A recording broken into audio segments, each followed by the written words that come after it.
I think every single song on this album could have been at least a minute and a half shorter.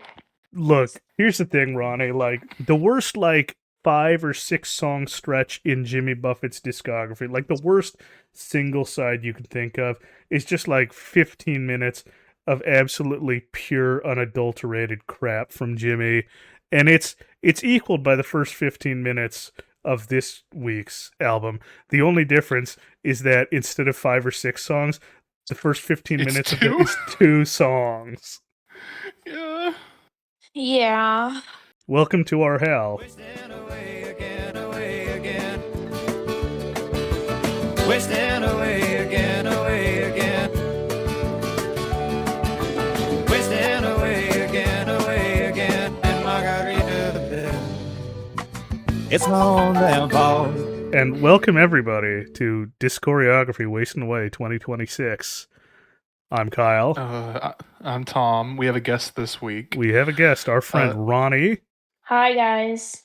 So Roni, what's your pre-existing relationship to Jimmy Buffett outside of knowing us torturing ourselves on this podcast? When I was 16 years old, I visited somewhere near Monterey that had a Margaritaville with my friend's parents, and they said, order anything on the menu you like. And I thought, damn, this place is expensive. Was it Capitola? It was Capitola. Yep. That is not an official Jimmy Buffett Margaritaville. That is, the very rare I have non-Jimmy Buffett Margaritaville. Yeah, I have friends who live in Capitola, and so I know about this place. It is a store that opened up before Jimmy trademarked Margaritaville for restaurants. Which, by the way, was way later than in. you think. Way later than you think. I think it's Much only later, right yeah. around now, as like in the podcast, that he actually does that. Uh-huh. Yeah, which is now being 1994, because we're discussing... Yeah. We should have said at the top, 1994 Fruitcakes. Oh, Jesus. Yeah. It's a long one. We don't have to talk about Jimmy right away is the good news. We get to have a moment where we get to talk about music not recorded by Jimmy, if we have been listening to music not recorded by Jimmy. Ronnie, what have you been listening to lately? What have I been Music-wise? listening to lately? If I'm being so for real with you, for the last 2 years, I've virtually only listened to No Dogs Allowed by Sydney Gish on repeat over and over and over again. Actually, recently, I'm 2 years late to the party, I listened to the song Birds of a Feather by Billie Eilish, and I lost my shit. yeah. I've never That been sounds too great. into Billie Eilish, but it was such a good song. And it's not that I don't think she's good, I just, I don't know. I just was never, you know what I mean? I also, You just don't know what you don't know. not to toot my own horn, but I also introduced you to Rupert Holmes' Partners in Crime. Oh, yeah. No, I like Okay, that a one. I lukewarm listened reaction one a to lot. that. I'll just What? cut that out. No, you just... you brought it up out of nowhere. I mean, I love that album. I listened to that on repeat. I listened to Wrap Around Joy by Carole King on repeat, and that's because of you. Oh, really? You're a big fan of that bit? Yeah, I give you that album. Yeah. Yeah, you did give me that one. And I was like, why did he give me this one too? Same with the Rupert Holmes, because I had originally only asked you for CDs of Joni Mitchell to put on my iPod, and then you brought more. And honestly, I don't have a CD player anymore, so he's just like, I'm gonna it give did you all my not CDs. disappoint. It did not disappoint at all. What else have I been listening Good to album. lately? I've never been one for pop music, but I've been in a huge pop music mood. I've been listening to Sabrina Carpenter, and then other than that, but really most of the time, I just moved from Joshua Tree to Colorado, and I literally didn't listen to music the whole entire way because I just felt really overstimulated. But anyways, so I mostly listen to Sydney Gish, No Dogs Allowed. That's what I listen to over and over and over again. That's respectable. That's a respectable answer. Kyle, what have you been listening to lately? Something happened about 24 hours ago. I don't want to get into it on the podcast. It's a bit of a heavy topic. That's kind of put a mental block on the first half of this week. And about an hour ago, I was like, I don't remember anything that I listened to, and I need to talk about something that's not Jimmy. Because I put on the Jimmy album thinking, well, I need to listen to it, and also hopefully it'll distract me from this thing. And it did not do that. So about an hour ago, I put on Tom Joe Beam's 1970 album Stoneflower, which is one of the great bossa nova albums. Big fan of it. Yeah, it's nice. Yeah, that's all I have to say about that. What have you been listening to, Tom? Yesterday, I received an album that I pre-ordered on the internet. It's my first time ordering a vinyl online, which is the soundtrack to my game of the year from last year, the mystery puzzle roguelike Blueprints.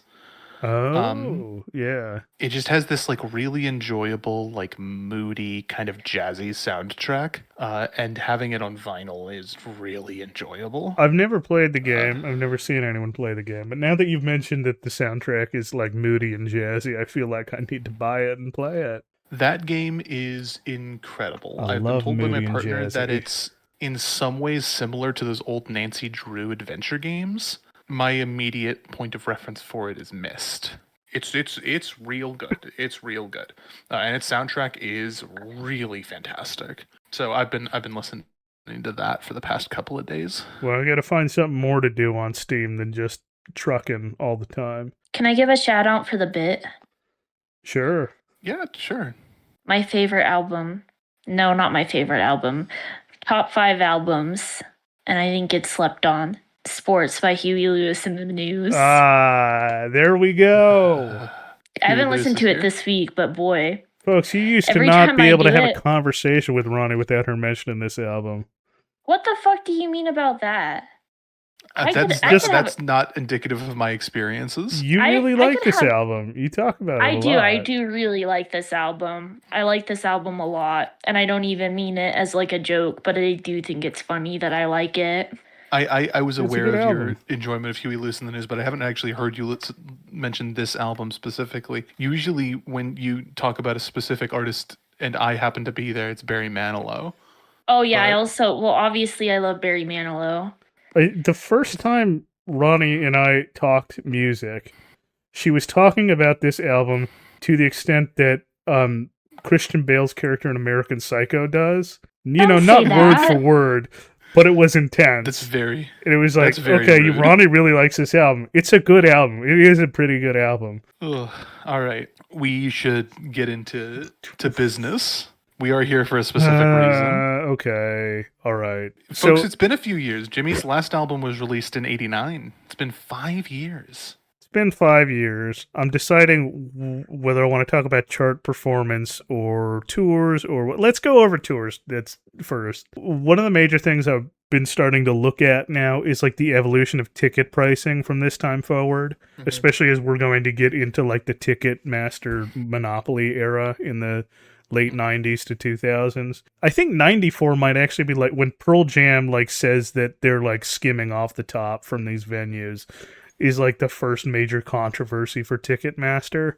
According to Billboard magazine, tickets on the 1994 Fruitcakes on Tour, they start at $22.50. It goes up to $45, which is $100 in 2026 money. Which is still really reasonably priced compared to today. I kind of think that's crazy, but it's okay. Yeah, so the more recent ones that I could find, like definitive examples for that weren't just like Google's like AI overview giving like unsourced answers, is that according to Buffett News, tickets in 2021 were hovering around $200, and those were okay. like midline. Uh-huh. So I would imagine that if you're getting good seats at a Jimmy show, they could be, you know, upwards of a couple $100 then, yeah. Remember that a few months ago, I was advertised by Genius.com to see Jimmy live for $90 in the year of our Lord 2026, which is hard because he's been dead for 3 years. But Yeah, That's what I was going it's- to ask. yeah, but they were advertising it for $90. I'm sorry, you were going to ask how much it costs to see Jimmy No, dead? I mean, like, isn't he like how do you sell tickets for a show for a guy who's dead? I think Genius just has like some sort of like automated system that Yeah, offers it's- tickets based on the artist you're looking at. Yeah, 100%. I understand now. Um, Okay. It's almost certainly like tracking Tom's, clicks on the website for personalized ads, and all he's been clicking on is fucking Jimmy Buffett songs. But yeah, I gotta disable my cookies on that thing. if you compare this to 15 years previous, which is 1979, like when Jimmy's at his hottest, tickets are hovering around $7.50, which is $34.11 in 2026 money. Uh-huh. Yeah, and that's when Jimmy is mainstream at his hottest, like between Cheeseburger, which is his fastest selling platinum album, and then that would have been Volcano. Yeah, right? Volcano in Paradise. Yeah, between and there. Son of Sailor. We don't like that specific, like the 3-year stretch of Jimmy in between changes. No, but that's his mainstream era. Also, I would have paid $30 to see Jimmy in that era. Yeah, probably. He was still performing God's Own Drunk. Oh fuck yeah, right. That's worth the price of admission alone, dude. Yeah. Listen to him ramble on God's Own Drunk for 15 minutes. Yeah, I'll fucking do that. Anyway, so last time we talked, it was 1992. Last week. Yeah. So the 1993 Chameleon Caravan Tour is what it's called. 52 shows. It's the first one after Jay Oliver's left, and we've got a new guy in on keyboards, Michael Shuden, who is going to co-write quite a bit of this album, I think. And he's going to be around through like 95, I think. He's gone by the next album. 1994's Fruitcakes on tours, 47 shows. Now, what I find interesting is this.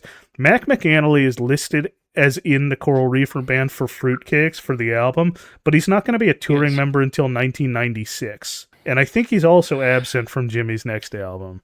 I gotta be honest, I'm kind of sick of Jimmy and Mac McAnally doing this will they, won't they routine. With him being in the Coral Reefers. Just kiss already, man.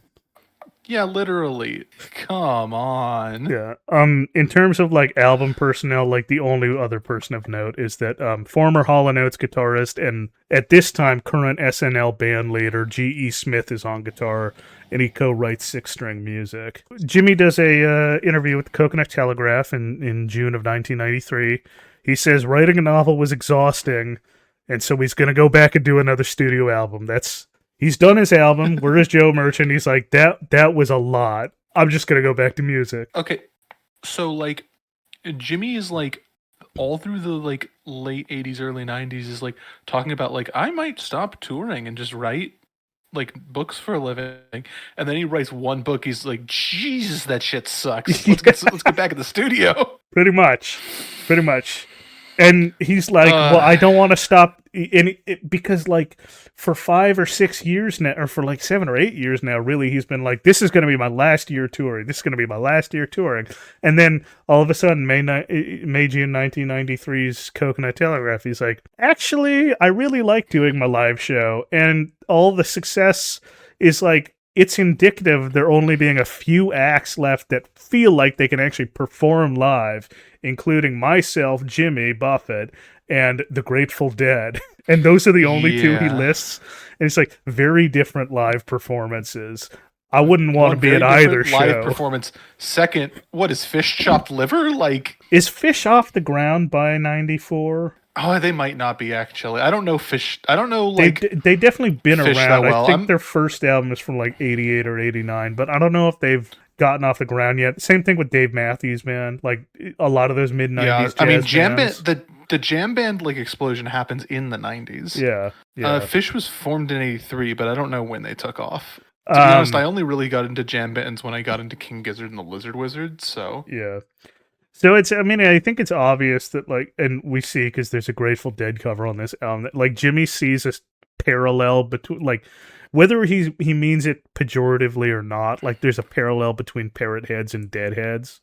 Yeah, I mean, like, that's literally where the term parrot head comes from, is that somebody made a joke about it. Anyway, it's so better this... than the Order of the Sleepless Nights or whatever. Oh, yeah. So this interview, he's asked if he has a theme for the upcoming album, and Jimmy replies, this is a quote, "No, I've got ideas for songs. I like titles. Titles create great songs. When I start out, I've got a bag full of titles and some ideas about some things, and I see what's going to happen." It's like, well, we've definitely seen that before. Yeah, I've got to say, one, that's very silly and it makes a lot of sense for Jimmy. 2, Yeah. that's how Brenda Russell wrote Piano in the Dark. Is it really? Yeah, so like, well, technically speaking, the musicians who wrote the music first. She wrote the line "Piano in the Dark" and was like, "That's the title of the song," and then wrote the song about it around it. Shit, and that song's dude. great. Man. So, Ronnie, did I give you Two Eyes by Brenda Russell on CD? No. Oh, I should have. I gotta find that CD. Love Brenda Russell. no, she's great. Yeah. I mean, yeah, we've had tons of Jimmy Buffett songs that are like, obviously he wrote the title first before the rest of the song. He was asked, because this is now the second release from Jimmy on his own sub-label, Margaritaville Records. He was asked about what the point of his own sub-label is, and he was here's what he have to say about that. It came out of years of arguing with MCA. They gave it to me to stop making noise and go away, but I'm still making noise, and that's what I wanted to do. Historically, many artists have been given labels and proceed to spend way too much money making albums for themselves, as opposed to making an album for the public. Margaritaville Records will serve as a platform for younger performers who I feel have the ability and talent to have a sustaining career. The majority of larger record labels feel like there's no difference in selling a Big Mac than there is in selling albums. In fact, it's fast, it's done too quickly, and there's no time for developing acts.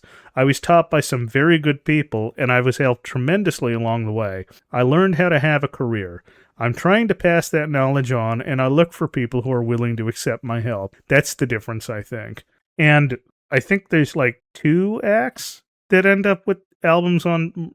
There's 3 at least. We know Marshall Chapman, former Jimmy collaborator, has an album on there. I think there's 2. One of them is Evangeline.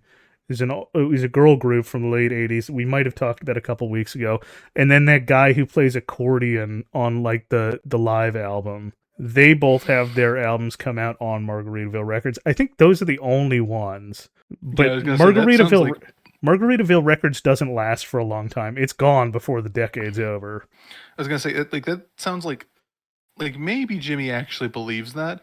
That also sounds like the kind of bullshit that every record executive alive would say. Yeah. You know? 2 more things about this interview. Number 1, he's asked about drug use. Actually, the way the question is framed is very much like, you know, your Jimmy Buffett yellow journalism coconut telegraph thing, right?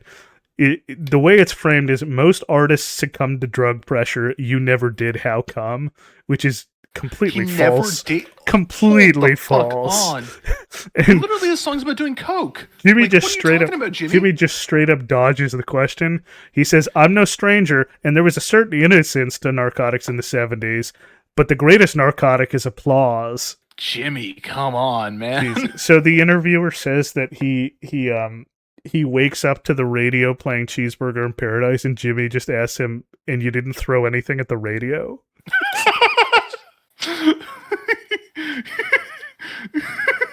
Yeah. Throughout this interview, by the way, it's very clear. So, by the way, the working title for this album, one of the titles of the tracks on this song is Quietly Making Noise. That's what this album is originally going to be named.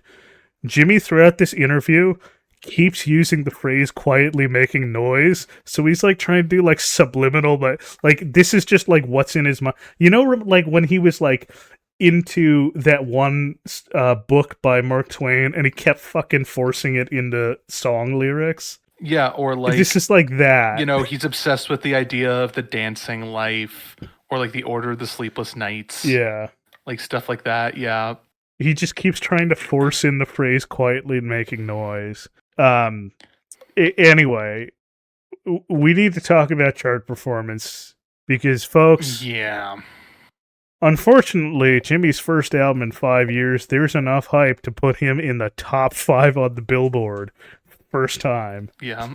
First time he hits number 5 on the Billboard 200. Yeah, he debuts at number 5. The week of June 11th, 1994. It sells 94,000 units in the U.S. in its first week. I'm going to run through the top 5 for you, by the way, at a Jimmy Buffett. Besides Jimmy Buffett at number 5. Number 1 was Ace of Base's The Sign. Number 2 was the soundtrack for the movie The Crow. Number 3 was Tim McGraw's Not a Moment Too Soon. And at number 4, on their way down from their peak position at number 3, were the Benedictine monks of Santo Domingo de Silos, who were credited with the album Chant, the only compilation of Gregorian chants that has ever gone platinum worldwide. Do you know about this album? Do you know about this album? No. Do you remember this? Okay, so No, I don't know. I don't know what the fuck you're talking about. okay, Dude. okay, so this is an album, Gregorian chants that were done by Benedictine monks in Spain, and it was released in like the early '80s, and then it was re-released on CD by Angel Records in 1994, and they marketed the album of, again, literally just Gregorian chants as an antidote to the stresses of modern life. Somehow it shot up to number 3 on the charts, and it's coming down the list, and it stalls out, outselling Jimmy Buffett's Fruitcakes on its first week. Jimmy Buffett's Fruitcakes cannot climb higher than number 5 due to these monks, and that is why I think the Benedictine monks of Santo Domingo de Silos are this week's Secret Hero Award. I second that nomination. Okay. I think it's very important that, like, it's bad that this hit top 5. I am very glad it did not hit number 4. Yeah. So here's the thing. The wind was taken out of my sail. I was going to do this as a joke. I was just going to do it as a joke. I was like, before even seeing the top 5, I was like, whatever is right above this in the charts, that's who I'm nominating. And it just happened to be the fucking Benedictine monks. And I was like, this is going to be fucking great. And then Jimmy Buffett acknowledges it in an interview. And he says... Okay. He acknowledges that the Benedictines are outselling him on the charts. And he's like, I didn't know any of the bands in the top 5 other than the monks, because he was a Catholic kid, so he knew, like, monks and Gregorian chanting and things like that. And then Jimmy also says something that I don't believe is true at all, which is that he says he uses Gregorian chant, like listens to Gregorian chants to clear his mind for writing. I don't think it's even remotely true. I don't think so, because if it was a technique he'd ever used, he would have fucking said it. That's an insane concept. But yeah, Fruitcakes falls off the charts pretty quick. It starts at number 5. That's its first week. Second week, it's at number 9. 15 on the third week. By the 11th week, it's out of the top 50. And by the 15th week, it's number 109. By the 20th week, it's completely off the top 200. But the entire time that Fruitcakes is slowly falling off the charts, there is a Jimmy Buffett album that is on the charts. Because in the top 5 of the top pop catalog albums chart, which started in 1991, the top 5 is the Eagles, their greatest hits, 1971 to 1975, Pink Floyd's Dark Side of the Moon, Journey's greatest hits, Bat Out of Hell, and Songs You Know by Heart. Yeah, and it has been there by Meatloaf, right? Yes, it has been there for 178 weeks continuously. The week that Fruitcakes debuts, it only ever dropped out of the top 50 1 week. So it is 1 week short of the maximum of being on that chart. All of those all of the, like, Dark Side of the Moon, Eagles, their greatest hits, Journey's greatest hits, those have all been on the chart every single week. Jimmy's 1 week behind that. Like, now we are at the point where it's actually selling. Yeah, Songs You Know by Heart, I think, like, we can just definitively say that that's actually his most important record, a compilation album, which is a little silly, but also, like, it honestly does make a lot of sense, like, when you get into the weeds of, like, how Jimmy, like, works as, like, a business, right? Like, how he operates in the music industry. Like, Songs You Know by Heart being his most important album from that perspective, it makes a good deal of sense, and it's got a lot to answer for. All right, I have a couple of other personnel notes. We see 2 former Coral Reefers appear in this album in non-playing roles. Firstly, this album contains a song written by former Coral Reefer percussionist Matt Betton. Drummer, Matt Betton. Drummer, right. Thank you. And the other is that we should talk about who produced this album, because this album was produced by Russ Kunkel and Jimmy Buffett. Russ Kunkel, of course, the last time we saw him was playing some music and producing Hot Water. Oh, that's right. Does not necessarily bode well. Russ Kunkel isn't really a Coral Reefer. He was a touring member for a bit. Russ Kunkel is mainly a session musician. based out of LA. He is too involved with a lot of the greatest crimes of Jimmy's music at this stage. Yeah, I guess I can't disagree. That's the Like- thing about being a prolific artist, is that you can be involved with a lot of good songs. You can also be involved with a lot of terrible songs. Yeah, like, so Russ Kunkel, he's played on 3 Jimmy Buffett albums, and those albums are Hot Water, One Particular Harbor, and Volcano. This dude sucks. For Jimmy, yeah, okay, all right. Get him out of here. Anyway, Hey, Kunkel's in it for the money, right? He's doing those albums. Be in it for the money. He's doing those albums because no other like self-respecting drummer will drum on those albums, and Jimmy's just like, "What if I just give you a boatload of cash?" And he's like, and Kunkel's like, "Fuck take yeah!" it. Obviously, Kunkel did not produce One Particular Harbor because that was done by Jimmy and Mike Utley, but like he did produce this. As a result, his influence does make this album somewhat better than One Particular Harbor in terms of production. It's certainly balanced better. Yeah, you drew my attention because I don't have an ear for this, that the actual audio quality is pretty bad. We're in the CD era, and you can, if you're trained enough to the ear, you can hear the drop in quality from compression for CDs. And that's really just, I mean, that's not unique to Jimmy. That's indicative of pretty much everybody outside of like Neil Young. I know Neil Young is using, like, because Neil Young was like a big pioneer of the free lossless audio codec FLAC as the audio file, as like a digital audio file, and instead of like MP3, which is lossy. So when you compress the size of it, you're going to lose some of the dynamism of the music. This is not like, it's not super apparent in 94. By like 2006, it's going to become really, really obvious, because we're going to have, like, in the ensuing 10, 12 years, this CD era, like, record war called the Loudness Wars, where essentially everybody said, like, all the record companies said, statistically, people are more likely to leave the song on the radio if it's louder. So we're just going to make everything louder. And what that does is you continue like clipping out parts of the music, and then everything sounds really shitty because you're not hearing all of it. We'll see how it works out for Jimmy. This one's a little okay. There are, I would say like maybe a third of these songs are actually quite quiet songs. I would also like to point out the last thing I think we need to talk about before we get into the album proper is that another crime of the CD era. This album's over an hour long. Yep. 62 minutes. Is a studio album 61 minutes, 51 seconds. Is that too long for an album? Yes. Yeah, it is. It is. I don't care if you're Jimmy, folks. I don't care if you're anybody else. 62 minutes is too long for an album. As like a fan and proponent of progressive rock, like good music, if it's like, over an hour. If you're a singer-songwriter, 62 minutes is definitely too long. If you're like a prog band, jam band, yeah. maybe. Yeah, but Jimmy is not Mike Oldfield. Like, yeah. Like, if your focus is supposedly lyrics and theming, then fuck off. Yeah. With your 62-minute albums. I think we should get in. the theme quietly is making noise, obviously. The theme is, absolutely Caribbean minstrelsy. Yeah, on this album, I think it must be. Now, Ronnie, I noticed that when you were talking about your relationship to Jimmy, you did not mention his music at all. So, am I correct in assuming you had not listened to Jimmy's music, basically? Not regularly. Prior to this? So like the hits, like your Margaritaville and Cheeseburger in Paradise and stuff like that? Yes. Okay.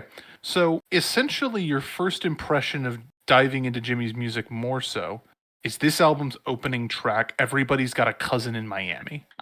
You know what? I have to be so honest with you. I actually really liked this song, and I really resonated with it. Why is that, Ronnie? Do you have a cousin in Miami? Well, yes, I do. Well, there you have it, folks. Shout out Booger. Of course he's named Booger. And he lives in Miami. I think that... What were you going to say, Tom? I'm sorry. Ronnie's life is just a fucking Revenge of the Nerds movie. Apparently. First of all, I do think that, like, in terms of Jimmy's... I don't like this song very much. I do think in terms of a lot of Jimmy's music, this is on the less egregious side of some of his more egregious work. That's kind of scary to hear, to be completely honest.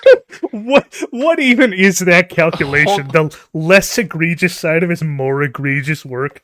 Like, do some math for me here, please. Like, I would put this song not necessarily on the level of, like, a volcano. I would put this on the level of, like, a Cuban crime of passion. So I did see a parallel between this. I mean, mainly in the way it treats Cuba as this sort of, like, some lawless hellscape, whereas the true lawless hellscape, of course, is the song's instrumentation. I do feel like the three of us as historians, as practicing historians, should talk a little bit about the fact that Jimmy gives us a history lesson in this song, and he announces it by saying it like 4 or 5 times. Yeah. Yeah. It's, So, does anyone actually think that it's hard to believe the city started as a trading post? No. No. Yeah. Yeah, I think it's really hard to believe that. Well, like, there's just so much water. Where are they gonna put all the stuff? Here's the thing, Ronnie. I live in a little town, maybe you've heard of it, called Seattle. Uh-huh. Which is famously was famously like a big trading post for the fur trade. And it's right by a rather large body of water called the Puget Sound. See, that makes no sense. Like, I don't think this argument you're making holds water, because I think about like You know what else don't hold water? this song.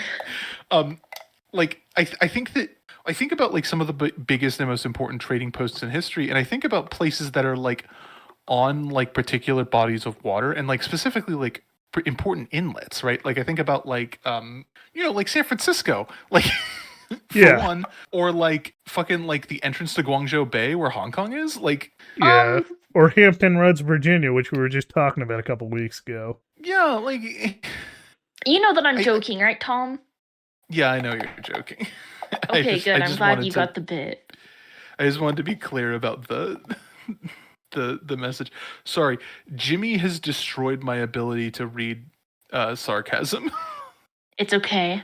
Jimmy's done a lot of damage to me and my ability to think critically and assess this information. This podcast has entirely been Jimmy personally attacking our psyches from beyond the grave.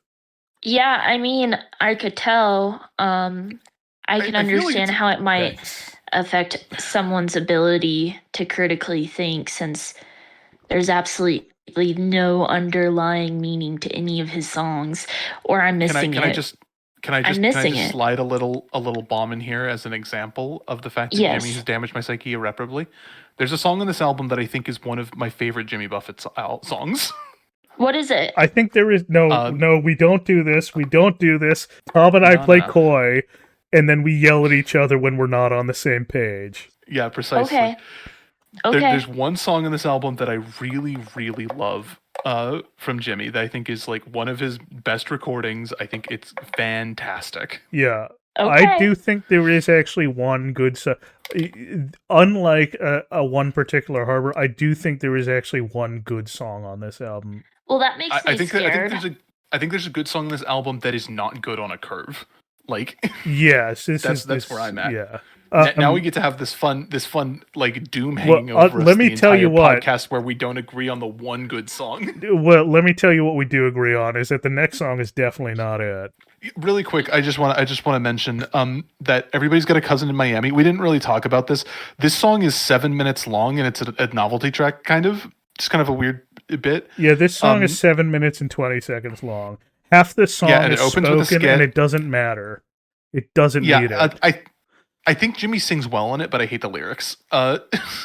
So we move from that into the title track, which is a 7-minute song that opens with a skit. 7 minutes and 40 seconds, and it's worse. It's even worse.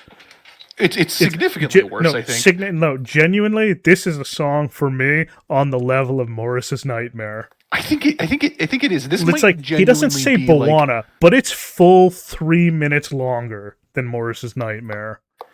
It's so much. Like, okay, so this is like what genre do you call this? It's not the vacation pornography. I just call it tropical pastiche novelty. Like, This is because tropical Seinfeld.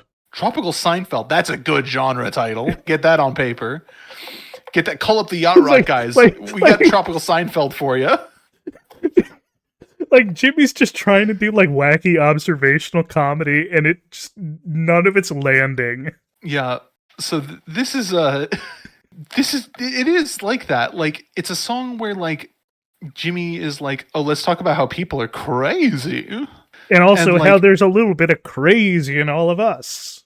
Yeah, we're all a little bit crazy, But am I the right? thing is that like this thing is like the closest thing that Jimmy's done to this so far is the Today's Message preface to Why Don't We Get Drunk and Screw from the last live album. One of the most insane things I've ever heard recorded for a listening audience. That's a crazy title. Yeah, it's Jimmy doing like he does like a gospel thing where like his keyboardist is like playing an organ. He's like shouting about how they're gonna solve the Cold War He by calls himself airdropping $5 Reverend bills Jim. in Victoria's Secret magazines over Moscow. What? Listen, we really don't have time to dwell on it, but that's just Okay. like really quick. I want you to understand how insane this is. I understand. Yeah. Okay. I feel like this is like it's not quite at that level. No, but there it is like, it is a true merde de force. yeah, it's so like we've got this like this religion section that I think is really weird. Like the first section is just like people are crazy in California. And then he's which- like, we're going to talk about religion and government and relationships. And it's like, hey, Jimmy, we just dealt with a long rough patch in your relationship.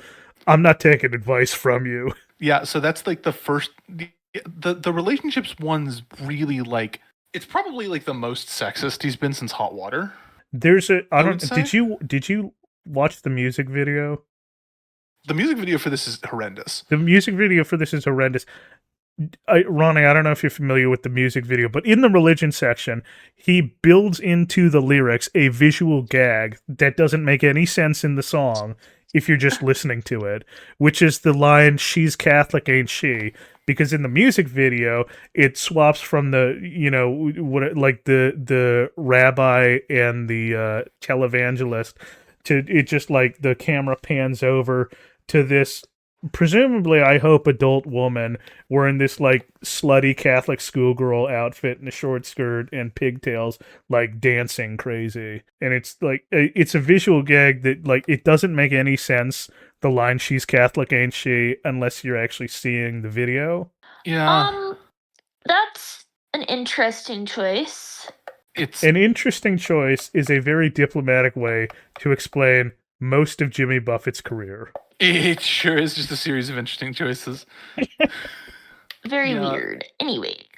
Very That's weird. when we finally write the book. It's gonna be it's gonna be the title. A series of a interesting series choices. of interesting choices. I want to. Are you guys really gonna write a book? God no. We might. No, I don't think so. We could, but dare I don't you think we to. will. Well, now we have to. Kyle, she Yep. literally dared us. Ronnie's got For us. real. We've got also on this song our first reference to Star Trek in a while. Yeah, I is- thought that was strange. Jimmy does a lot of references right, to Star yes. Trek. He's a big nerd. That's right. He says We have another- during the fourth interlude, Captain's Log Stardate 2000 and something. And then he makes Anyway. a 2001 Space Odyssey reference. He does. And then he starts just talking about Bob Marley. Yeah.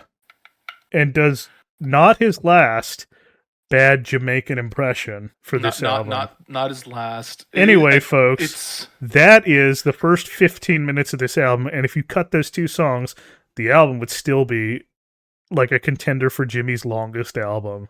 it would also be like, would it be like There's still if you some cut pretty those crap two songs. The album would not be magically good. It would be much better. It would be, Yeah. it would be like A huge Like- detriment to this album is the fact that this is a terrible 1-2 punch for the beginning of the album. yeah. It's a bad first impression. And Now- Jimmy has had a lot of albums that do bad first impressions before. If but you're this- good at sequencing, after this, you would pray for a good palate cleanser. Yeah. So we move now into the third song on the album, Lone Palm, which I don't know if it's because I have expended so much critical energy on the first two songs that I think this song might be like an AHAG award. I like found it utterly unremarkable with no emotional core. One of my problems with this album that I think makes it like truly a bottom scraper in terms of like Jimmy's quality of record is that like this song is like an hour long and almost like half of it is songs that are just some of the most forgettable music you've ever heard in your fucking life. Yeah. Like Ronnie, you mentioned that like a lot of this music just feels kind of substanceless and like forgettable. Yeah, I mean, and like he tells you stuff and like doesn't really. It's like that one. I guess we don't want to jump around, but it's like very matter of the fact. Like I feel like he's telling me about his day. Yeah, like you can like what song specifically are you talking about? You can mention future songs a little bit.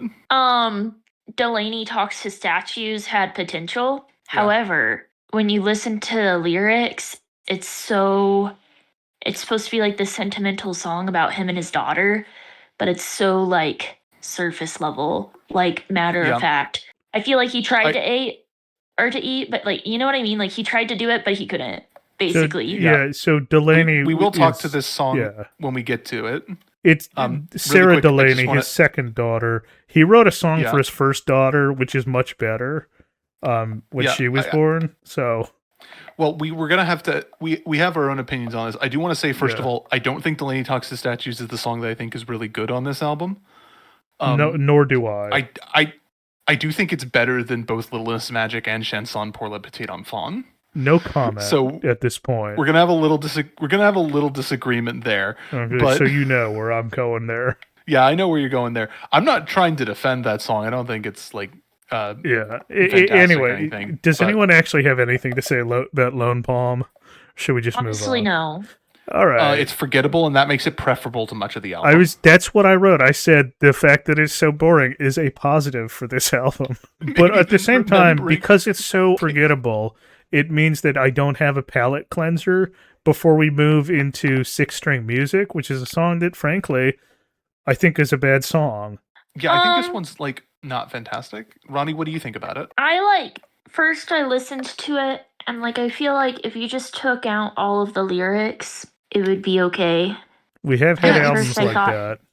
I thought it was, I thought it was neutral, and then towards the middle, it got, like, I was kind of, like, interesting choice. Yeah, like Jimmy's music has this problem pretty regularly where like the thing about the Coral Reefers is that they are just like very prolific musicians with serious chops, and like sometimes they just play and like it really works out like fantastically well. Jimmy has good taste in music. He just doesn't usually write good music. Yeah, especially these days. The other thing that like I connect to this is Jimmy has a tendency to write like an okay song that is built around like a very poor like clunky line. This one is an interesting example because I think it is an example of that, but in the vein of how it connects to the music itself. And I'm thinking like about saxophones. Part of what made Saxophones such a great song is because the message was, I don't have any saxophones, and so there are no saxophones on that song. Jimmy talks about playing simple six-string music, and there is a full band in here. There is steel drums in this song.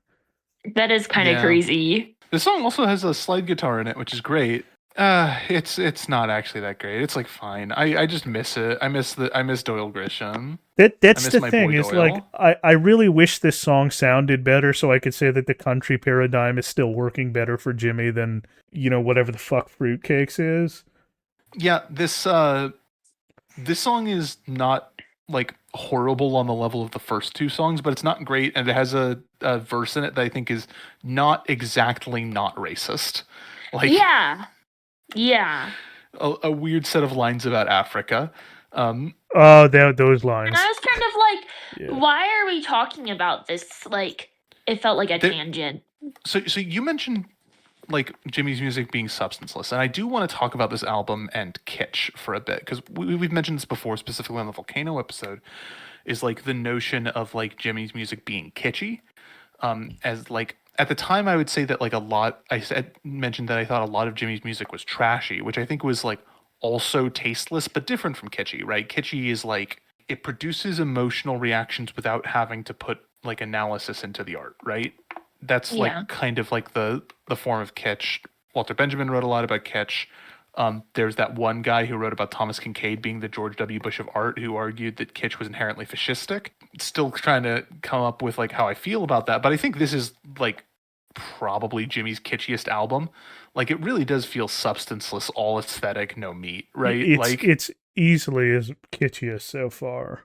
This lyric about like going to Africa and playing guitar music all night is not really in the song for any particular reason other than the fact that it's an important part of Jimmy's aesthetic that he travels around the world, right? And can connect with people in other places. It sells his lifestyle to parrot heads better. Anyway, I think this song is like not very good, but it's. I agree that it's very kitschy. It's very vibe based, but if I'm being so for real with you, the vibes are rancid. That's all I have to say. Yeah.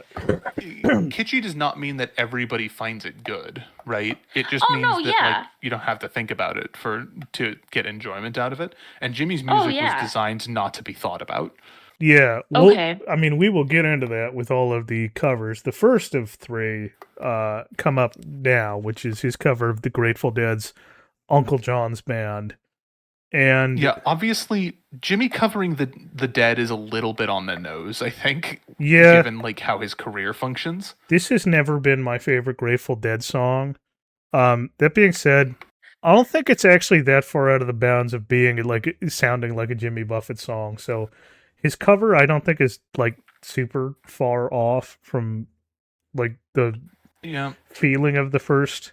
We got a fucking Guiro on this song. We've never had a Guiro. We sure do. Here's another little curveball. There's 3 covers on this album. I think all of them are kind of okay. Like I don't agree with that, but we'll get to that. We can talk about that later. I think this one's like kind of fun. I am like, very much incensed about one of the 3 covers. I'm going to guess it's some of the stuff on She's Got You. I mean, I very much think he butchered the Patsy Cline song, but no, I'm talking about Sunny Afternoon. We'll get to it. Does anyone we'll get care to much to talk about the Grateful Dead, or should we move on? I don't know the Grateful Dead all that well, to be honest. I think one of the things that makes the covers on this album okay is that we get a break from Jimmy's songwriting. This is true. I'll say for a song that I knew beforehand, where the main riff was completely replaced by a steel drum, a lot less annoying than Brown Eyed Girl. Very low bar to clear. So we move on then to Love in the Library, which is the last on the A side of the cassette. I think this is the egg for me. This is the most forgettable song. This is definitely a song that like needed another like draft or 10 before he put this to tape. And maybe just to throw out the whole fucking song. Like, why is she barefoot in the library? Also, you say love in the library, there are no rules. Sorry, Jimmy, there are rules in the library. There's rules in the library. And also, Jimmy, you should very much know there's rules about love. Was this Jimmy and Mac? Yeah, this is Jimmy and Mac. Bad on you, Mac. McAnally had hands in 2 different songs on this album. One of them was Delaney Talks to Statues. The other was this, Love in the Library. I think in terms of Mac's songs, this one is pretty poor. Yeah. Like we've been generally unimpressed by Mac McAnally, I think, and I think this one is one of the lower down ones. Yep. Okay. Yeah. Ryan, do you have any opinions about Love in the Library? As half a librarian, I find it really offensive. For sure. You want to speak to that a little bit more? It's just so bad. It's just a bad song that references libraries? It's just a bad song that references libraries. All the references are on the nose. It's really corny. I'm just not loving it. That's reasonable. We're going to flip the cassette. We sure are. So we will see you on side B, folks.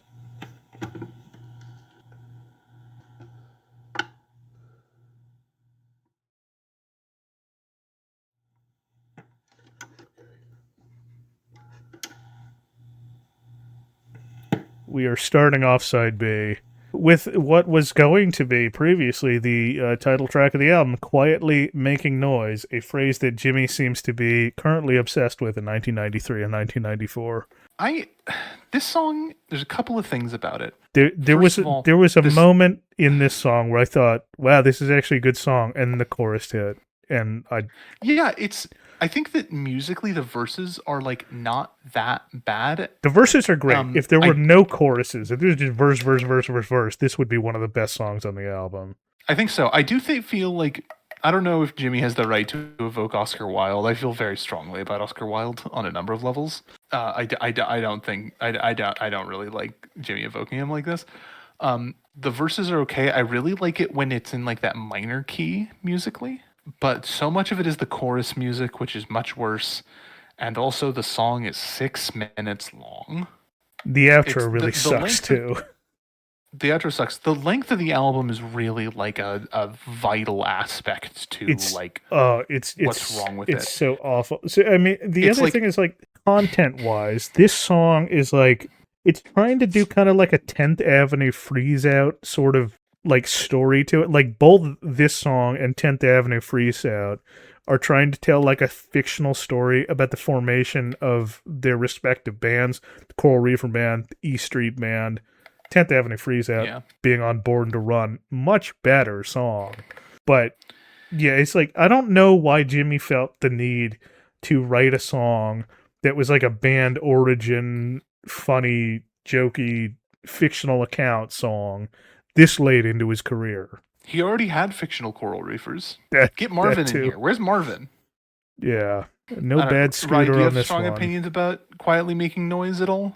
I did do some preliminary research, a very, very small amount. And when I saw that was originally going to be the title song, part of me thought maybe this one will be good. And then it wasn't. I'm sitting here. I don't know how you guys get together and talk about these albums once a week and actually have things critically to say about them. Because honestly, to be honest, it is getting harder. Like yeah, one of the things about that's one of the things about the albums are getting longer, and we do have less to say about them. Like they're longer, and like they are developing. Like you mentioned that this album feels substanceless. Jimmy's albums have started to like kind of progressively feel like they had less substance as time has progressed. I feel we have like at this point we have not had like a substanced album since like 1986. Yeah, and even Florida Days is like, I feel like I love that album. I feel like its substance is like less significant than substance is on like Somewhere Over China or something like that. I mean, with the context of like him trying to write a novel, which is hilarious, and then realizing that was too hard and being like, oh, I'm going to go back to music. This whole entire album feels like it was a little bit of a cash grab. You've got a good point there of like, one of the things that Jimmy might find hard about writing novels is that like, how many novels sell because they have aesthetic, right? I guess that's a different question now that we live in the age of romantasy. Oh, yeah. But like, it is like a thing where it's like, it's harder to hide behind aesthetic and lifestyle in novels than it is in music. Yeah. Mm-hmm. Let's talk about Jimmy being a Francophile. Let's talk about this because this is my pick for Good Not on a Curve. This one? Yeah, Frenchman for the Night. I think it's a pretty good song. I think it's definitely one of the better songs. I think it's fine. I think it would fit like well on like Florida Days. Like when there's that like sax plus steel drum break, I was like, this sounds like Nobody Speaks to the Captain No More sort of instrumentation. I liked it. Yeah, I think it's pretty good. This is not the song I was talking about. We were talking about two different songs again. We've done it again, folks. I cannot imagine what song it's going to be. There is one song left on here that I think is also a strong song. So we'll see if it's the song that I'm talking about. But I think this song is like fine. There's character work on it again, which is like a first for this album at this point. There's character work on it. That's enjoyable. Jimmy doesn't do that much character work anymore. I think the choruses aren't irritating. The bridge isn't irritating. The arrangement is not like very suddenly, very like carnival, crazy having fun. It's kind of it's very melancholy. And Jimmy's doing his, softer singing, which we like. And so, I think like if Jimmy's gonna be on like an exotic mood on this album for something like this song instrumentally, I think that's better than pure Caribbean minstrelsy or straight vacation pornography. So I think it's nice to have on this album. I think this is like a real good palate cleanser in the middle of the album. It's a little bit dull for my taste, I think. Like maybe dull's not it, but it's just like it doesn't like strike me in like a particular mood. But I do think it's one of the better songs on the album pretty easily. I get that. Any thoughts on... I think Jimmy pronounces the French... I think Jimmy pronounces the French better than he does on most things. Yeah, he doesn't try to do a song entirely in French like on Hot Water. Yeah, I mean, I wasn't as tempted to skip it as the other ones. Ronnie, can I ask, did you listen to this album more than once? No. Yeah, that's respectable. Ronnie, did you listen to the entirety of this album, or did you skip songs halfway through? Because honestly, respect if you did. Yeah, Ronnie, our position is like, we're like critics at this point. We have to listen to the album at least once, usually more. Our opinion on like rejection is that rejection is a valid artistic response, right? I'm gonna be for real. I sat down and I tried to listen to this so many times. And then it's a bad first impression. It's hard to get through those first two songs. Eventually, I did just kind of start skipping through things, but making enough of a impression to be able to say something. That's totally fine. That's fine. That's a reasonable like response to an album. Anyway, I think the song's fine. Let's do it. Let's talk about Sunny Afternoon. Okay. So I don't know the Kinks very well. Okay. I think that Jimmy changing the... Really quick, I'm just getting this out. I think Jimmy changing the lyrics to reference Parrot Heads is extremely obnoxious. Do you know what he changed the line I like the marimba from? part in this. No, I don't. Okay, I do have to admit, I actually the original riff was a descending riff on like the piano and like kind of a overdriven guitar. I actually do like the marimba doing the riff on this. Now the song, as it was written by Ray Davies, is a satire of rich people in the UK who are all going, woe is me, about being taxed highly on their unearned wealth. Jimmy doesn't get that that's a social satire whatsoever in this song. And I figure, like, given that, like, recently Jimmy's been, like, very, like, pro-Reaganite, like, neoliberal policy sort of a thing, I kind of get that he's not, doesn't quite get it. I want to say I also like the violin part in this. I don't know if that's in the original song. The instrumentation is the least of my worries in this song. Changing the line from...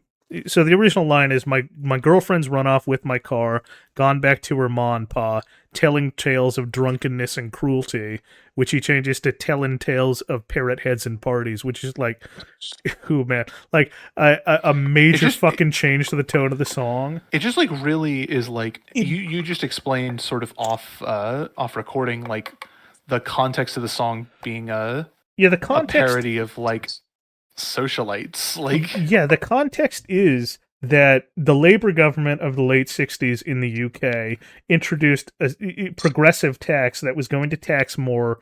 It was going to essentially be like a wealth tax on the rich. And this song is being told from the perspective of an old money aristocrat who's saying, boo-hoo, I'm losing some of my money. Obviously, I deserve it because I come from a rich family. And the point of the song is he's not supposed to be a sympathetic figure, the narrator. He is a drunken, cruel person. His girlfriend runs off, and he's like so sociopathic. He's like, she's telling tales about it, but the implication is that she was actually beaten. He was drunken and cruel to her.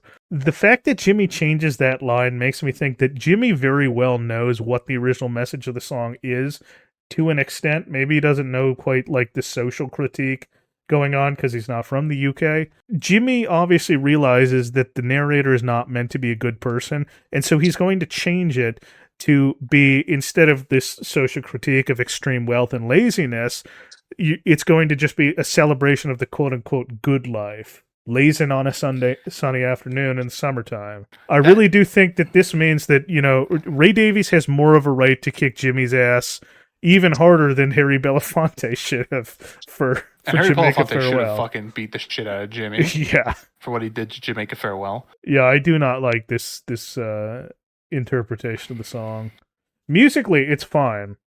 Jimmy's performance is just awful. I have to agree that, like, knowing the context of what the song was initially like, because I was not familiar with the original version, makes it much worse. Yeah, and this is, like, I mean, that's one of the points about this podcast. We were talking to Ronnie in the break, because Ronnie asked us, why do you guys do this? But why do you guys do this to yourself? Jimmy touches on a lot of things. Maybe he doesn't touch upon a lot of things. All of his songs do when you look at the context of them that are themselves interesting, even if they're not directly related to Jimmy Buffett. And doing that sort of background research is what we enjoy doing as historians. Yeah. One of the other things that's nice about doing the podcast is that, like, very regularly we will have situations like this where we come in and discuss a song and we have different opinions about it. And sometimes those conversations have made us realize, like, man, that song really sucks. But sometimes I think about, like, music that, like, I thought was just okay that I have ended up, like, really enjoying. Like, I'm thinking specifically, Jimmy does a cover of a song called Steamer on Somewhere Over China that I thought was kind of, like, forgettable when I first heard it.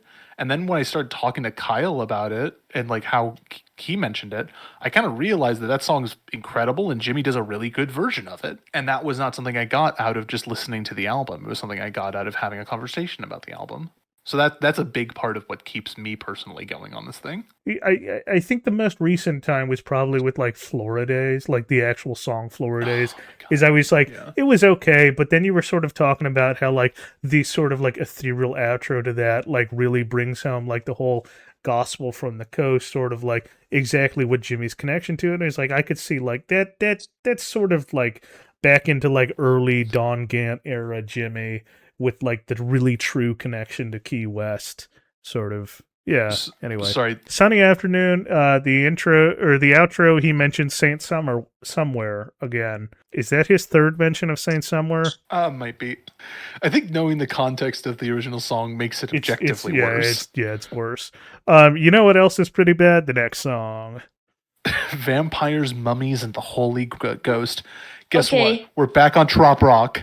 We're back on Tropical Rock. Now that I don't want to be disrespectful, but I started this one, I listened 30 seconds and I didn't finish it. Ronnie, that was objectively the correct choice. That's correct. I had to listen to this whole song, and listen, I only finished this album twice, and this song really challenged me on finishing the album this song twice. This song is 5 minutes. That's 4 minutes and 23 seconds of your life that you got to have for yourself. Yeah. And, you should cherish that.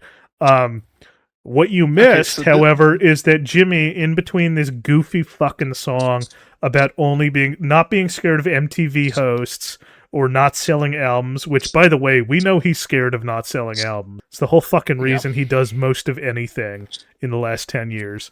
In between all of this, there's a bridge where he says that he used to live near a murderer that nobody expected, and then he never brings it up again. It's like, Jimmy, you need to. You need murderer who lived near us. You need to. He's like, the neighborhood is still in shock, and Jimmy, you need to follow up on this, dude. Because I think instead of following up on this, instead of following up on the murderer and the neighborhood being in shock, he goes la la la for another minute. Crazy. Here's the thing: Jimmy is a very laid back individual. We know this. Like, maybe it's a front.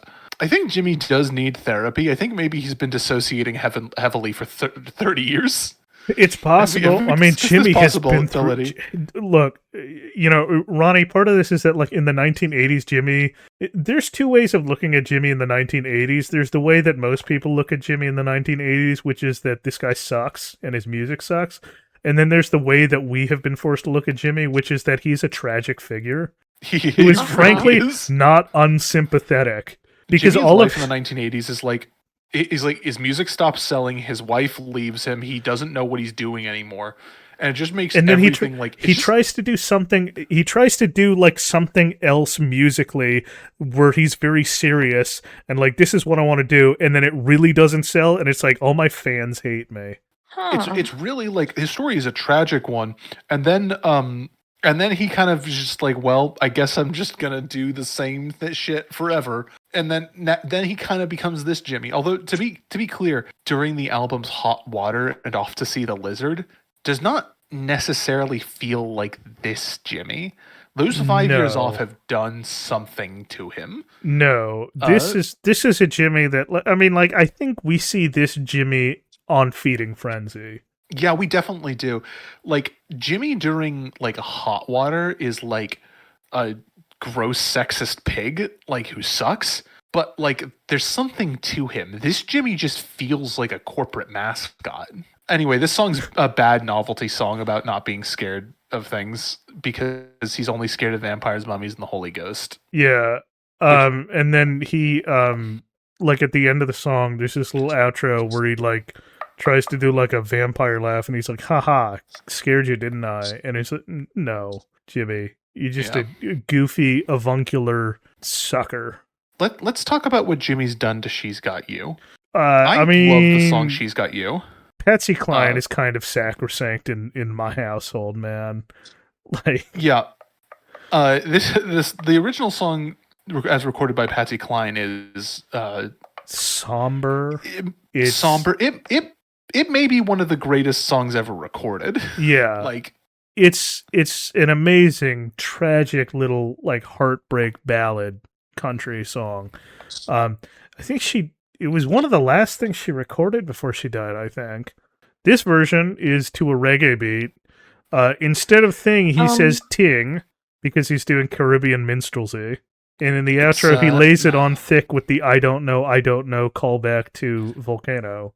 I have a lot to say about the outro. Really quick, Roni, it sounded like you had something to say about this. No. I'm just taking it all in. I've got a couple of things to say about this. Firstly, the way that Jimmy does this song changes the mood in a way that I think is not necessarily like good. It's bad. It's really bad. No, again, like with Sunny Afternoon, it's obviously like he's not a complete idiot, right? He understands what the point of these songs are, what the mood of these songs are, what the message is in some way, but he's definitely changing it to a feel-good vibe. And it's not a feel-good vibe song.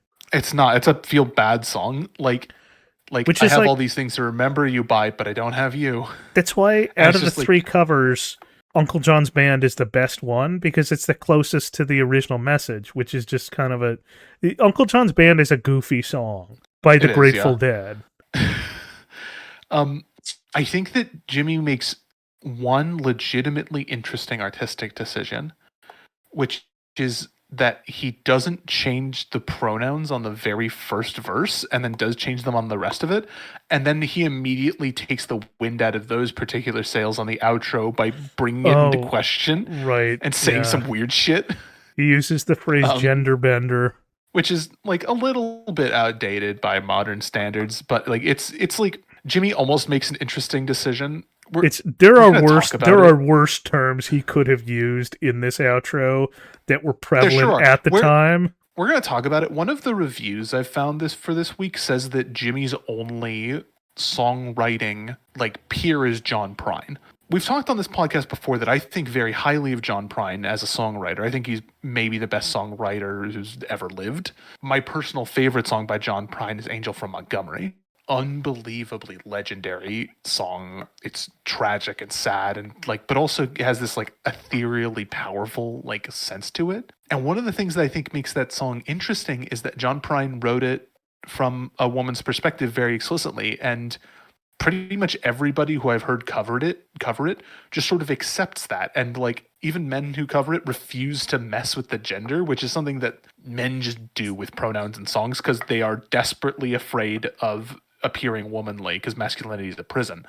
And for a second it felt like maybe Jimmy was going to do something like that here, and then he just kind of does something much weirder instead. It's anyway, I think that like this is one of those songs where if you don't think about it too hard, the cover is, if you think about it for 15 seconds, it's terrible. The real truth of the Especially matter in the is that context of the original one. the way Jimmy has done this here is it's just completely unrecognizable. You'd think they were two different songs. Yeah. They just happen to have similar lyrics. The thing Yeah. is, they're the same song, and they really shouldn't be.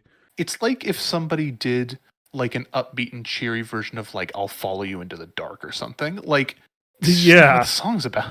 Yeah, It's like if somebody took don't know. Margaritaville and decided to make it like a national anthem for parrot heads. Oh wait. that'd suck. I can't believe that. That would be awful if someone did that. Thank God that hasn't happened. I think that the fact that this outro covers Volcano is like one of the number one things that makes me want to go dig up Jimmy and throw him off a cliff. Like, can you cut that? I shouldn't say that. It's, or just beep, you know, I'll make 'cause it's I'll make bad. a note. I'll make a note. Thanks. So I shouldn't now, have said that. We've got Delaney Talks to Statues up next. So It's kind of a whimsical Jimsicle. I'll say that. it kind of is. I think because like whimsical Jimsicle, like I don't use it interchangeably with like Jimmy doing a children's song, but it's kind of come to mean that because I think all of the songs he's written that are meant to be like children's songs also fit that. This one doesn't entirely fit that. Delaney Talks to Statues. Ronnie, you mentioned the song earlier and said that like you were listening to it and you felt like it had promise before it hit the chorus. I want to say I have a very similar opinion of this song. I think that the verses are like okay and the chorus is fucking terrible. But also I said that I thought that this song was better than Chanson pour les petits enfants and Little Miss Magic. I've cooled off on those songs pretty significantly since we recorded those episodes. I haven't had to listen to Chanson since we recorded Volcano, but like I just keep finding myself like I think about listening to it sometimes and I'm like, I don't want to listen to that song. And we had to listen to Little Miss Magic, or I had to because I listened to the whole thing last week for Boats, Bars, Beaches, and Ballads. I didn't say it right. It's fine. I found that song was like, I didn't find it like egregious, but I thought that song was much worse than it was when we recorded the episode on Coconut Telegraph. I mean, I think that's a song that I think what you convinced me of when we were doing Coconut Telegraph is that is a song that works well as a closer for that album in particular, because that album is so concerned with the newfound identity Jimmy has with parenthood. Yeah, and like and trying to be like a more mature person who's like which of course reflective and is interesting. entirely tragic throughout the next 10 years. This song, you could not possibly convince me with any Little Miss Magic-esque argument that this is a good song. No, this is just about his kid, and it's not anything like Little Miss Magic. And then we get to the point of like, this is just a matter of differing tastes, I think. Yeah. Okay. Of like, so I don't really have anything to say about this. It's musically boring. The chorus is terrible. Well, Roni, you got anything else to say about this? I said it all earlier. Okay. You know? Well, that's true. Tom and I are still on good terms because I also think that Apocalypso is strangely a good song. Yeah, like I haven't mentioned it yet, so I guess I can take it here. I'm kind of embarrassed to say that I love this song.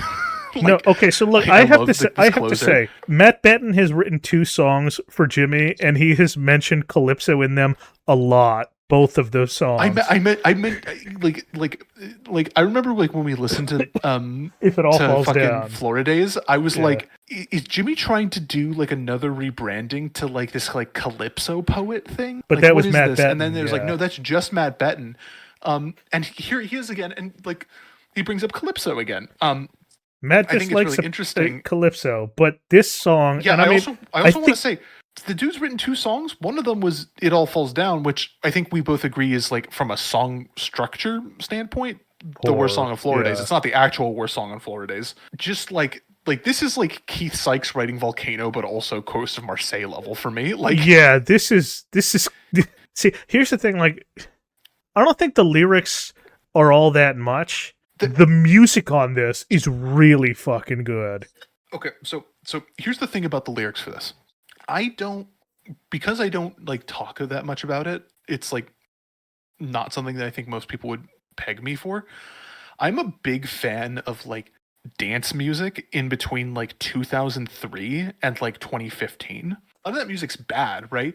But one of the things is that like occasionally during that time period, you just get like a desperately sad and like almost like dark like party song, like like I don't think it's that time period, but like I'm thinking about like Evacuate the Dance Floor by Cascada, or like just like songs like that where it's like this like dark party song about like that almost feels like dancing because there's nothing else to do, Yeah. right? That's all you've got. And this is a dark party song. I can right? see that. I can see that. It's got a lot of that. It's musically very fun. Like it doesn't really have like, this isn't really like tropical rock. It's not really like Gulf and Western. Honestly, I think its closest musical comparator from Jimmy is like a lot of the songs on Floridays. Yeah, it's just kind of 100% very just straight exotica jazz sort of a. Yeah, like exotica paradigm. jazzy. It's pretty enjoyable. This song has a fucking killer clarinet solo towards the end. I was fucking that caught me off guard. Really enjoyable, but like I just kind of was like shocked by this because I think that most of the album is somewhere between like bad and forgettable, and this song is just like it feels like heads and shoulders above all the other songs on the album for me. That's how I thought. It's like now I'm feeling like maybe like challenged by Frenchman for the Night, but like I in terms of like personal taste, like this is it for me. This is my shit. See, the thing is, like, I picked Frenchman for the Night because, like, okay, here's the actual palate cleanser. Here's a song I can relax and be like, this is like an average to, dare I say, good Jimmy song in and amongst this sea of shit. Yeah. And it sounds like the most recent Jimmy I remember really enjoying, which is Jazzy Jimmy from the mid to late 80s, right? This song, though, it just like fucking wakes you up right at the end. It's like, listen up, motherfucker. We're going back to Floridays on this thing. We're going back to Floridays. We're going to talk about the fact that we're going to dance while the world's ending, right? Yeah. Planets come and go, stuff like that. It's just like, it's the reasons I like this song feel like intensely personable. I do think that like the instrumentation on it is better than most of the rest of the album. It definitely but I just is. I like the clarinet part on it. I kind of am surprised to like Robert Greenidge's part on it.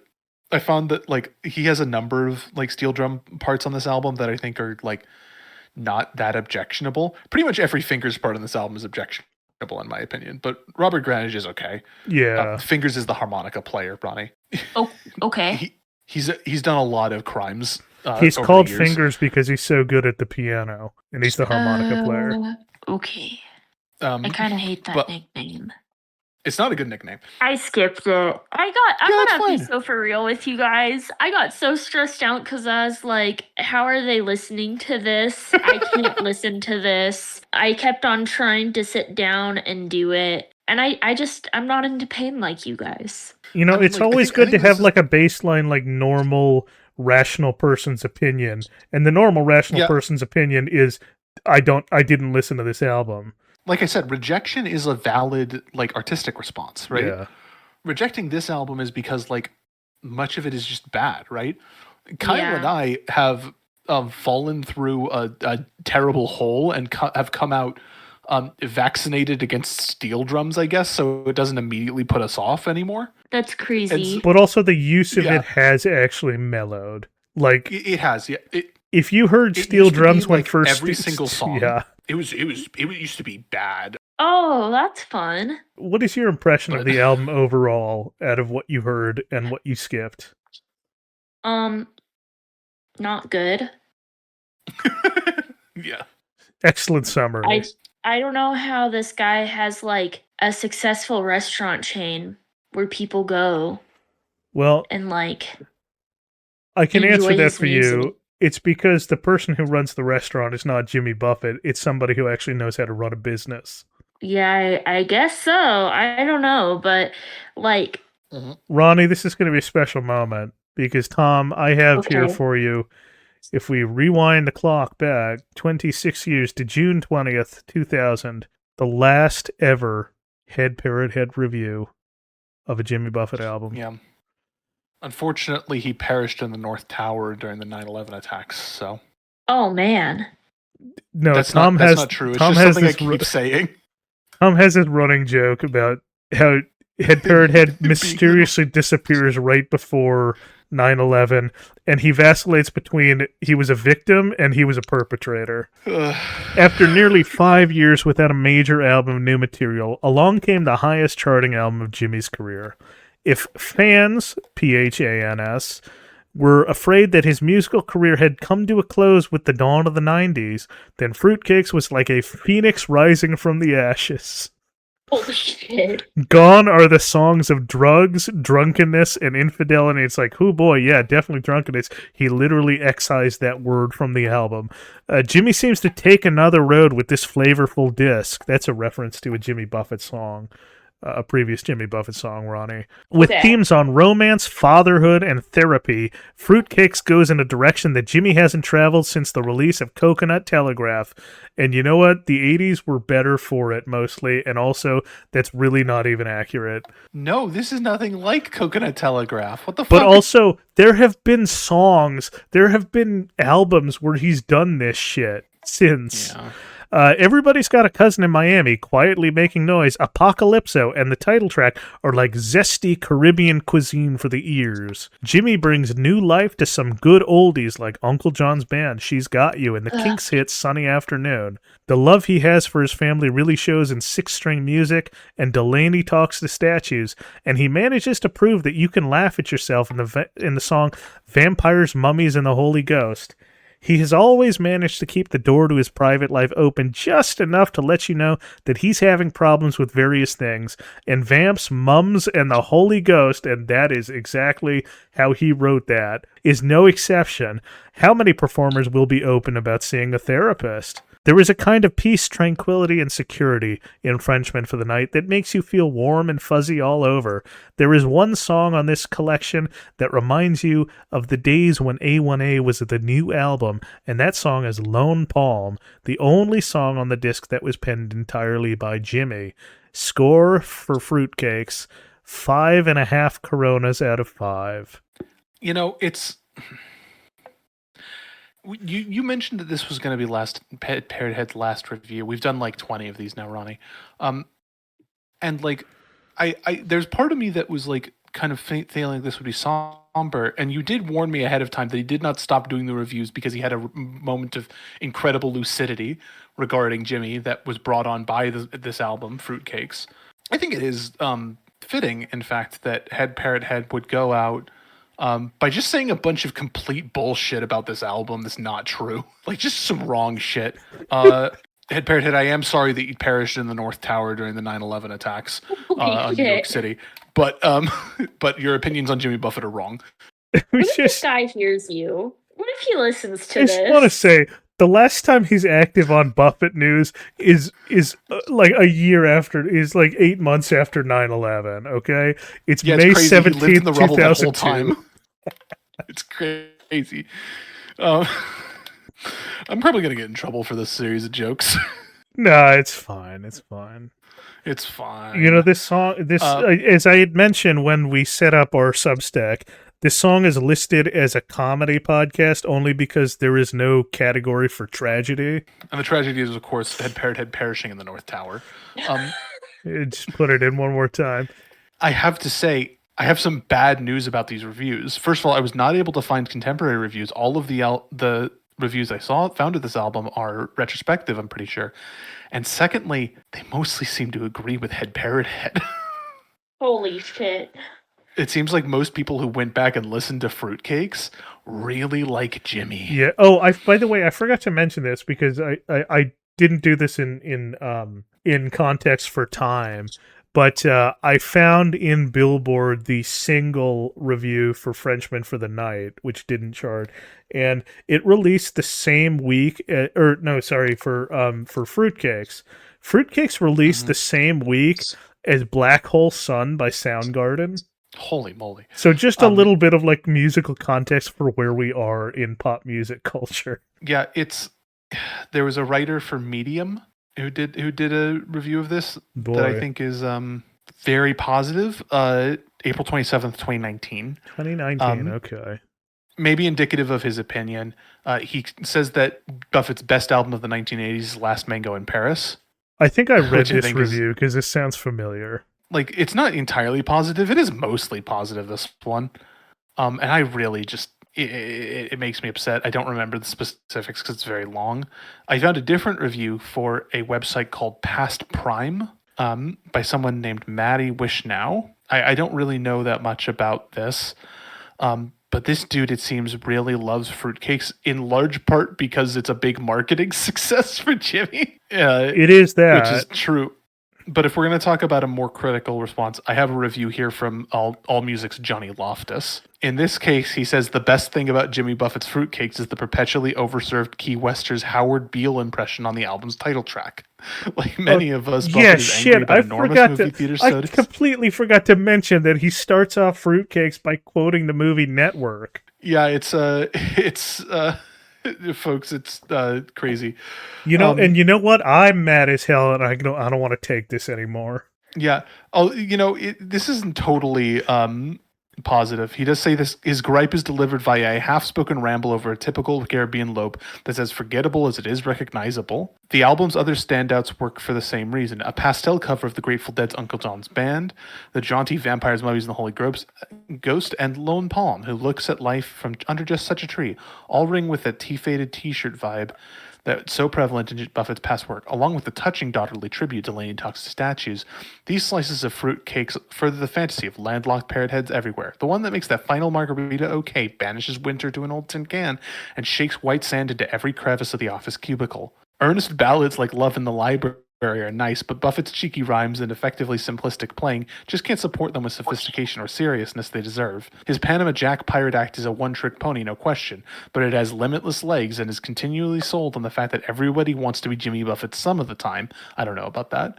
Fruitcake's most memorable morsels make this wish come true, if only for a few surf-soaked minutes. You know, Johnny, you said it yourself. He's a one-trick pony. It's okay to be critical of that. I think that, like, part of the problem with being like critical about Jimmy is that this is an impulse I have with like being a critic, is that if something's popular, my reaction is like, they must be doing something right. Like there's got to be something there. And like we've talked a lot about Jimmy, and like it's like, yeah, Jimmy's kind of doing something right, but like that something right is marketing at this stage. It's not really songwriting, and that means that as a music critic, you should probably mention that the songs suck. Largely. Are there boat drinks on this album? Boat drinks. I think I got boat drink fever. Beatrice, I drink 6 more boat drinks. Beatrice, I drink 6 more boat drinks. Beatrice, I drink 6 more boat drinks. Beatrice, I drink 6 more boat drinks. Somebody sound the alarm. There are boat drinks, yeah. We have some boat drinks. We have a mention on Frenchman for the Night. We have a mention of Beaujolais. So there's wine mention. And then on Sunny Afternoon, mentions drinking a beer. That is accurate to the lyrics of the original Kinks version of the song. So he didn't excise drunkenness? Yeah. If he literally did excise drunkenness in quite literally the same verse. So there's just two mentions, one wine, one beer. I don't have totals. How's Steel Drum Wash? He went to Jimmy, looking for steel drums bothering him so. Well, steel drum killed his lady, left him with only one question. Which way do I steer for my steel drums? This album's weird instrumentally. I think it's easier to say, like, oh, this album sucks, it must be trop rock, right? And that's not really the case. There are songs that kind of lean into trop rock, especially Vampires, Mummies, and the Holy Ghost. There's also at least one song, 6 String Music, that kind of leads into the Gulf and Western sort of country-inspired stuff. But it's actually like more accurate to say that if any album prior, if any sound of Jimmy's is indicative of this music sound, it's Florida's with Exotica music, right? Yeah. It's unfortunate that this is a much worse showing for like that sort of Exotica, heavily like tropical inspired modality. But like it is like the music is much closer to that. The steel drum is more prominent. There's congas and marimbas on most songs. Fingers doesn't make that much of an appearance, although he is present much of the time because he's always present. He's the band leader. The most interesting thing about this one is that this Coral Reefer band has saxophonists and a trumpeter on it. Yeah, we have we have a brass section in the Coral Reefer band now. We have a brass section.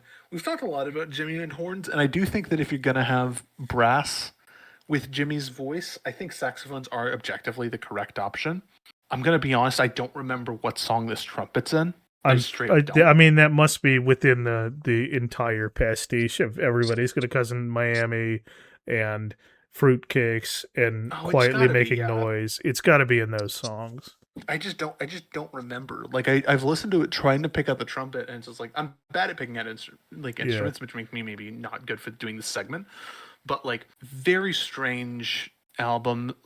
Jimmy has almost no normal albums musically. It's just constantly like a giant hodgepodge of his influences, and sometimes it works for no discernible reason. This is not necessarily one of the albums where it works. It is balanced much better than like One Particular Harbor is. A lot of the music is just strange. I don't really have much else to say about this album. Except that like I think that it really gets to the core of it to say that like musically this album is mostly fine. Almost every problem with it is from a songwriting perspective. That's a Jimmy level decision though, you know? Changing the lyrics in Sunny Afternoon, like that's a Jimmy level decision. Musically, like from like the direction given, like I don't really have problems with any of the performances on this except for Jimmy's. And most of my problems with Jimmy are from a songwriting perspective, and it's really quite bad on this one. Next time Kyle asks me if I want to be a part of something and I don't know what it is, I'm not going to answer yes blindly. You didn't know what this was? I thought I explained that quite clearly. No, I knew what it was, but I didn't really know who... Like, I know who Jimmy Buffett is, obviously. But maybe... You made it sound bad. But I don't know. I just thought maybe you were being dramatic. Yeah, it wasn't false advertising. When I booked you for this podcast and for this episode, and I said, do you want to be on Fruitcakes? You said yes. I did not know it was going to be this bad. I knew it was going to be bad. Because the album's titled Fruitcakes, but... I'd also heard the title song before. That's all I had ever heard of this album. Uh-huh. We'd listened to Floridays before that, which sounds like it should be like this, and Floridays is a great album, mostly. Yeah, I don't want Folks, to talk it's about dire out anymore. here. Yeah. It's dire out here. We are truly wasting away. We are in a situation here where we have a reprieve, where next week we're going to be talking about some more compilation albums that came out in 1994. So that's what's coming up for us, folks.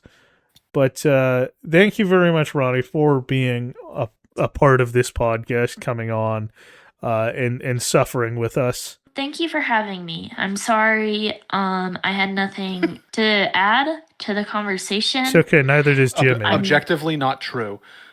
Like I've been saying, rejection is a very real and valid artistic response, and kind of important to showcase for an album like this. And the fact that the songs were 7 minutes long, like, someone needs to, like...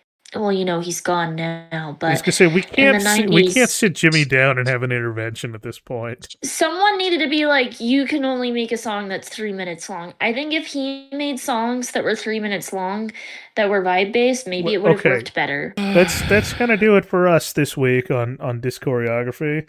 Once again, thank you, Roni, for showing up. I've been Kyle. I've been Tom. Play us out, Jimmy. Wasting away again, away again. Wasting away again, and Margaritaville.